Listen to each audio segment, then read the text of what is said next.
friends and net aspirants. Welcome back to High Point again. I hope all of you are doing great in your personal life as well as you are doing great in your academic life as well. So let's begin with Shakespeare. See, we have finished with Christopher Marlowe, the greatest talented dramatician before Shakespeare, and also we are beginning with William Shakespeare today in this video.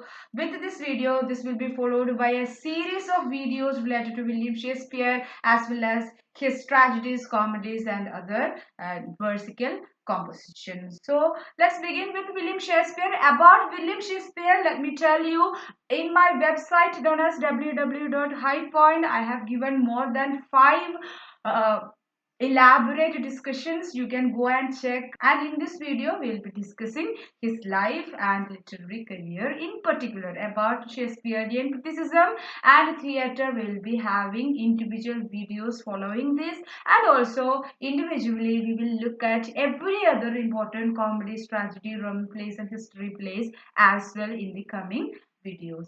Let's begin. So, and also, like I used to say, you can also join a WhatsApp group by clicking the link given in the description box. There you will get daily quizzes related to English language and literature, and also you can have study materials, notes and study cards, and also news and updates related to English language and literature, UGC NTA, UGC Net English language and literature. Okay, so William Shakespeare, we all know about him. He is the literary giant of all time, and William Shakespeare, we cannot skip William Shakespeare. There will be at least 3 to 5 questions inevitably about him and about his literary contributions, and he is a man of all time, literary man of all time.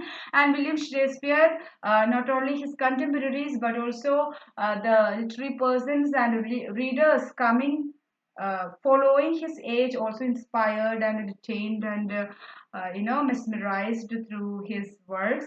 And William Shakespeare, he lived in the year or lived from 1564 to 1616, and William Shakespeare belongs to Elizabethan age, and Elizabethan age is also known as Shakespearean age. That shows itself his popularity. Now let's begin. Now, let me first of all discuss and tell about some details related to his life, Shakespeare's life, personal life and all. He was born and raised in Stratford-upon-Avon, a place known as Stratford-upon-Avon, and he was baptized on 26th April 1564. So, this date is available there. He was baptized on 26th April 1564, and his fathers and mothers' names are John Shakespeare and Mary Arden respectively. So these are his parents, John Shakespeare, father, Mary Arden, his mother. And he had 2 elder sisters, Joanne, Judith, and 3 younger brothers.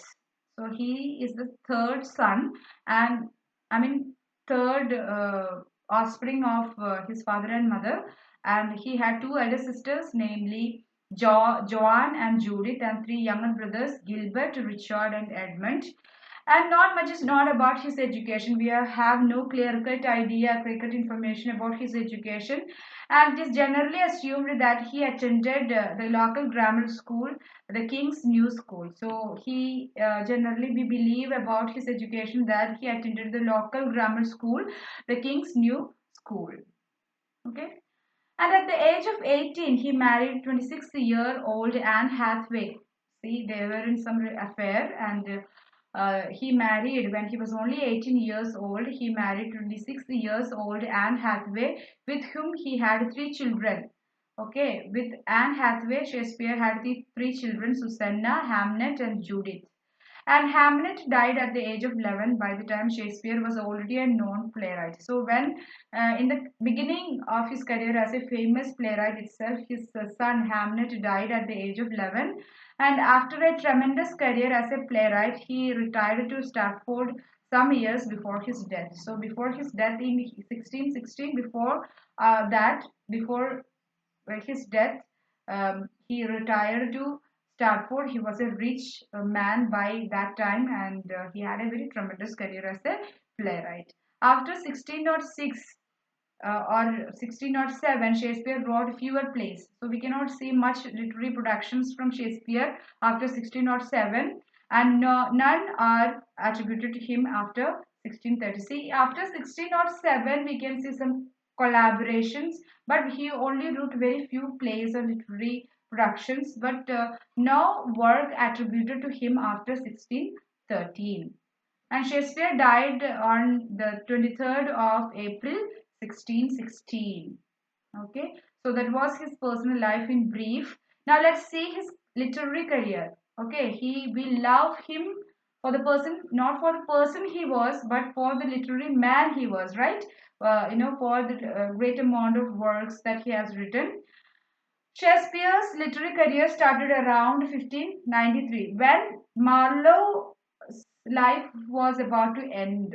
Towards the end of Marlowe's life, Shakespeare's literary career started around 1592, and soon after he started living as an actor. So he went to London and he started his living there as an actor and as a playwright in London, and possibly had several plays produced. So in the initial period of his literary career, he was an actor as a playwright, and he was also produced many plays.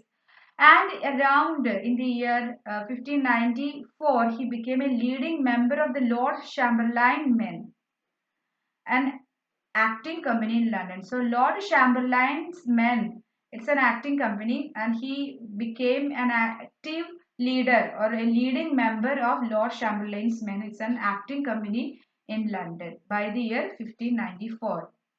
And after the crowning of King James the First in the year 1603, the company changed its name to King's Men. Okay, Lord Chamberlain's Men. It changed its name to King's Men after the coronation of King James the First in the year 1603. And Shakespeare produced most of his known works between 1589 and 1613. So we can see that most of his literary production happened between the years 1589 and 1613. So after 1630, I've already told you that no work was attributed to Shakespeare. And most of his plays were written as quarto texts. So it's a particular kind of sheet of paper folded four ways. So in that particular kind of four folded paper, he wrote his plays, and it was written as quarto texts. A few of his plays were printed in his lifetime, though they appeared more voluminously after his death. So we can see that very few amount of a few number of plays were printed, came out in printed form in his lifetime. Although these plays, all of his plays were appeared enormously or voluminously after his death. And his first collection of work was printed in 1623. So I have seen questions asking about this particular year. So his first collection of works was printed in 1623, and his last three plays were collaborations. His last three plays, so like I said, towards the end of his career, he has written many plays in some plays in collaboration with some other contemporary playwrights. He collaborated probably with John Fletcher, who succeeded him as the house playwright for the King's Men. See, the Chamberlain's Men, in that particular group, Shakespeare was a leading man. So after him, John Fletcher succeeded him in King's Man, that particular an acting company, and probably Shakespeare also collaborated with John Fletcher, a contemporary playwright, to write some plays, three plays especially towards the end of his literary career. And Shakespeare's literary career is divided into four periods. The critics have divided his literary career into four major periods: first, second, third, and fourth, one by one. Let's see. So, Shakespeare's literary periods. So, this is very important, not only to answer some questions but also to understand the chronology of his plays. Okay, if you want to know some chronological idea about his plays, then you have to know first, second, third, and fourth literary periods of Shakespeare's literary life. Okay, so that will be helpful for you to memorize the chronology of his works. And Shakespeare's literary life is divided into four periods, like I said. The first literary period is from 1585 to 1594. Okay. First literary period of Shakespeare is from 1585 to 1594. Please remember these years. Okay. This is crucial. You have to remember these years. And he wrote 26 sonnets and 7 plays during this first literary period. Remember, 26 sonnets and 7 plays. Reuben Post Halleck, he denotes that this was a period showing the exuberance of youthful love and imagination. So the plays that he composed, the sonnets that he composed during this particular period, first literary period, was a period showing the youthful love and imagination. You can find such themes in his plays and sonnets, youthful exuberance of youthful love and imagination. The plays of this period also have an influence of Christopher Marlowe. See, like I said, Shakespeare began his literary career when Christopher Marlowe's career was almost end. So you can see that a great and Marlowe is also a great playwright. Okay, and he is regarded as the most talented pre-Shakespearean university wit. Okay, so Shakespeare in the initial part of his literary career, he his influence, Marlowe's influence is quite visible, and plays belong to this period are Henry the Fifth, sorry, Henry the Sixth, Part One, Part Two, Part Three, Richard III, Titus Andronicus, Comedy of Errors, Taming of the Shrew, and his poems Venus and Adonis, uh, Rape of Lucrece were all written during this period. So these plays and versical composition, poems, poetical treatises were written during the first literary period. Please remember Henry the Sixth, Part 1, Part 2, Part 3, Richard III, then Titus Andronicus, Comedy of Errors, Taming of the Shrew. These are the plays. Then Venus and Adonis, Rape of Lucrece. So this versical composition also belongs to the first literary period of Shakespeare. Now let's see second literary period. Second literary period is from 1594 to 1600. Okay. Second literary period of Shakespeare is from 1594 to 1600, and it is attributed his chronicle history plays and joyous comedy. So during this period we can see his chronicle historical plays and joyous comedies, and comedies with happy endings and happy moods. So such comedies we can see, and his most of his historical plays and chronicle plays were also written during the second literary period, and this period constitutes historical plays such as Richard II, Henry IV, Part 1 and Part 2, and Henry V. Okay, so history plays such as Richard II, Henry IV, Part 1 and Part 2, and Henry V are there, composed by Shakespeare during the second literary period. And comedies such as Midsummer Night's Dream, The Merchant of Venice, Much Ado About Nothing, As You Like It, and Twelfth Night. These plays were written also in the second period, second period of his literary career, and this period shows progress as a playwright. So in the initial period he was influenced by playwrights such as Marlowe and all, but in the second period we can see a tremendous growth and progress as a playwright in Shakespearean drama. Now comes third literary period of Shakespeare, which is from 1601 to 1608. Okay, the third literary period of Shakespeare is from 1601 to 1608, and he mostly wrote tragedies or romances with tragic resonances. Okay, we can see maybe because of the influence of his personal tragedies that he endured during this time, he mostly wrote all his major tragedies that belongs to this tragedies that belong to this period, and some romances he also has written with the tragic resonances. See some tragic with some tragic echoes and tragic elements. He also has written romances during this third literary period, and his most famous tragedies that are written in this period are Hamlet, Othello, King Lear, Macbeth, Antony and Cleopatra. All his five major tragedies were written during this third literary period, and this period is really important because If you want to know the chronology of his plays, then you have to remember these literary periods of Shakespeare. And his bitter comedies, such as All's Well That Ends Well, Measure for Measure, are will also belong to this period. So he has written romances with the tragic resonances. They are known as bitter comedies, such as All Is Well That Ends Well, Measure for Measure. Such comedies also belong to this particular age, this particular period of Shakespearean literary career, and his major tragedies were also belong to this third literary period. And his personal life endured many tragic events during this time. So maybe the general tragedy going on in his life reflected in his literary career as well. That's how he could able to write his most famous tragedies as well as bitter comedies during this time. And some tragic events occurred during this time in his personal life are his father's death in 1601, execution of Earl of Essex by Elizabeth, and the stressful status of his friend's life and all. Okay, now we have fourth literary period.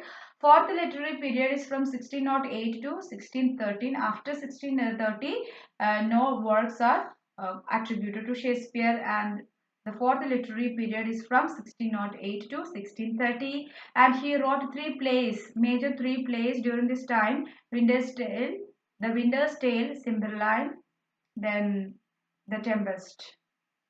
Okay. Three major plays belongs to the fourth literary period: The Winter's Tale, Cymbeline, and The Tempest. Tempest is considered as his last individual work, and after this, and during this period also he has written some plays in collaboration with Fletcher and all. And the plays of this period is characterized by grave cynicism and resignation. So these two are the major features and characteristics of plays belong to this period: grave cynicism and resignation. And this period also includes works in collaboration such as Henry the Eighth and the Noble Kinsman. So he collaborated with contemporary playwrights, and he wrote along with them works such as Henry the Eighth and the Noble Kinsman. Okay, so these are the four major literary periods of Shakespeare. Please do remember, if you make notes out of this slides, out of this video, then that will be great. It will be really helpful for you to, memorize it. And you can also go to my website and you can have a look at it, and you can hear those audios as many times as possible. If you subscribe to the course, then that will be helpful for you to memorize and make this information stable in your mind as well. Okay, moving on, this is the chronological order of his plays. So I'm not going to, read all of this. I have mentioned the year as well as the genre in which it belongs to.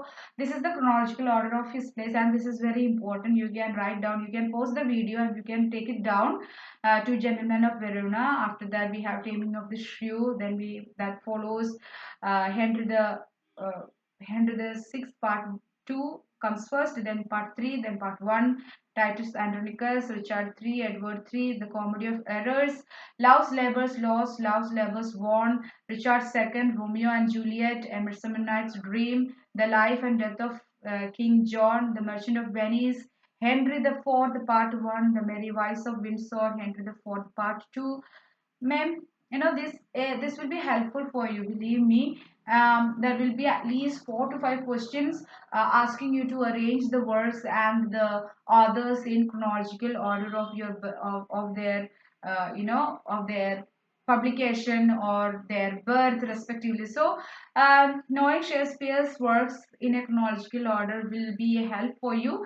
Much Ado About Nothing, it is followed by Henry Fifth, Julius Caesar, As You Like It, Hamlet, Twelfth Night, Troilus and Crusade, Measure for Measure. Measure for Measure is a comedy. It's also a problem play, Othello, King Lear, Timon of Athens, Macbeth, Antony and Cleopatra, All's Well That Ends Well, Pericles, Prince of Tyre, Coriolanus, The Winter's Tale, Cymbeline. Then we have The Tempest, Cardenio, Henry the VIII, or all is true with Fletcher. So Cardenio is also with Fletcher only. So these are his major works, and I'll be following this order when I create video. I'll be also publishing videos following this chronology about Shakespearean comedies and tragedies. Okay, and Shakespearean plays are divided into comedy, tragedy, history plays, Roman plays, problem plays, and tragic comedies. And Shakespeare was criticized much by the following age literary persons uh, for mingling comic and tragic elements in tragedies and in comedies as well, and mingling and creating tragic comedies, a new genre which was done by Shakespeare as well. So, these are some of the major things related to Shakespeare's life and his literary career as well. This was a brief video, let me tell you, but this will be followed by Shakespearean theatre, Shakespearean sonnets, Shakespearean criticism, and also Shakespeare's tragedies, comedies, historical plays, and problem plays, and also tragic comedies. And I hope that this was sufficient for you to have some information about Shakespearean literary career in a nutshell. And also, if you have any doubts, queries, and if you want to add something more, you can also comment. All that you can comment in the comment section. I really wait for your comments and suggestions that will inspire me to do much more videos like this. And also, you can visit me in my website www.highpoint.in, and you can WhatsApp me or call me in the number given in the screen in order to have your doubts cleared. And also you can have some help from me if you want to know what you have to study by giving prime importance for UGC NET and JRF. And also if you want to know how to study systematically, what is the strategy, how you have to start, and how you have to manage your time, and all, how you can have a timetable for UGC NET and JRF. And also you can mail me, and you can also don't forget to join the WhatsApp group by clicking the link given in the description box if you want. So that's all about it. Let me meet you in the next video. If you have not subscribed to my channel, please do subscribe. Don't forget to do that. And also press the like button and share this to your needy friends and all. So that's all. Bye bye. Thank you.